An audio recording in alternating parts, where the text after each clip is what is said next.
What's up everyone, this is Ristamaji. So for today's video, we're actually going to go over my experiences of playing Maplestory for the very first 30 levels I played this entire game through, and hopefully this video will actually give you some insight if you actually should pick up this game or not, coming from Elsword of course. And Elsword is actually reaching that point that why is it even worth coming back to the game if the features they've been having almost recently and all the events they've been giving us pretty lackluster, and is it even worth grinding for the stuff they're giving us in the first place? Hopefully this video will actually give you some ideas if you actually should switch from Elsword into Maplestory 2. And throughout this video I'll actually go over my personal experience of what I went through. I know like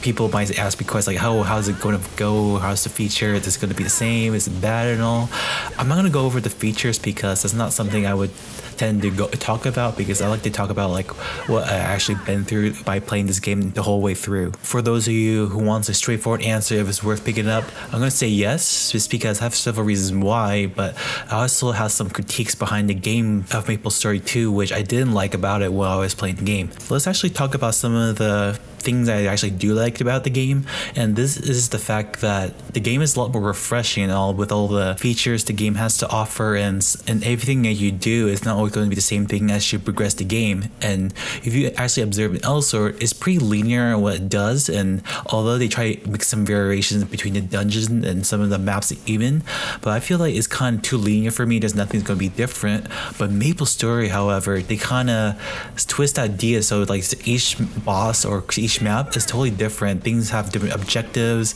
and there's actually things you have to do differently compared to what you did from the last time. So for each time you level, you're gonna have to expect some new challenges beyond ahead, and there's always something that you can actually look forward to. And the second thing I actually do like about Maplestory 2 is the fact that they actually give you a lot more room to customize your characters, and sometimes even customize the things that you can actually see in the town, such as actually posting random picture of your profile picture, and sometimes even to the point that you might actually put some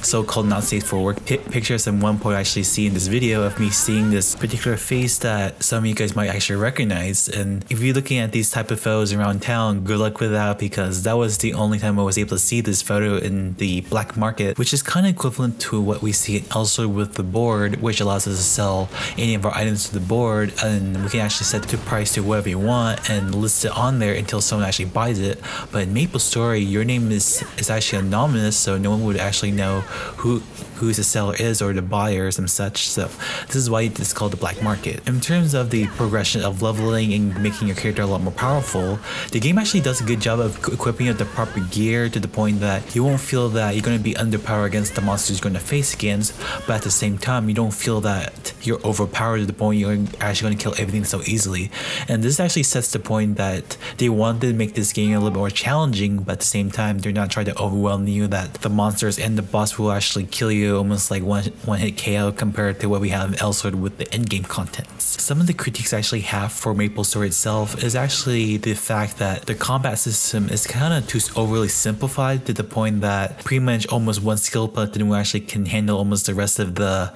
way through of the game and all. Compared to Elsword, we actually have a lot more skills that doesn't overly dominate on how we play, and I sort of like that variation of skills that we can use in the game and all. And for Maplestory, it kind of feels like it's a bit too solidified in terms of like what you can do in the game. If you actually look into Elsword, you actually have a variety of attacks you can actually do. So you have like dash attack, jump,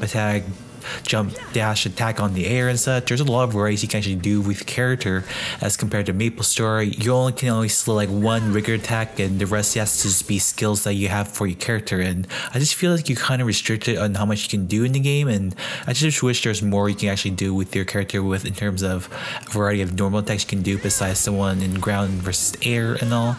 And yeah, that's probably my only critique I have for the game and all, but the rest of it I actually kind of like it, just because there's a lot of things you can do. And even in game, they try to engage you in these activities that almost the entire server can get together, have some fun, and actually have these variety of activities that you can do that doesn't really require you to know how to play the game very well. And some of the examples are, they have trivia quizzes, they have this elaborate dungeon you have to jump to a bunch of obstacles, and there's much more out there you can actually do with the game. And I just feel like the more I play with it, there's going to be more things that I can actually do in the game, and there's some things I'm actually able to look forward to besides sides, able to go to the point I might have to upgrade all my gear, get some stuff that I usually would do in terms of getting our gear together, get our stats and such, just to make our character the best character that we actually made as possible. And yeah, this will be all for me reviewing about Maplestory as for now. And my review of the game itself will change as the game progresses, because there's a lot more for me to discover once I reach to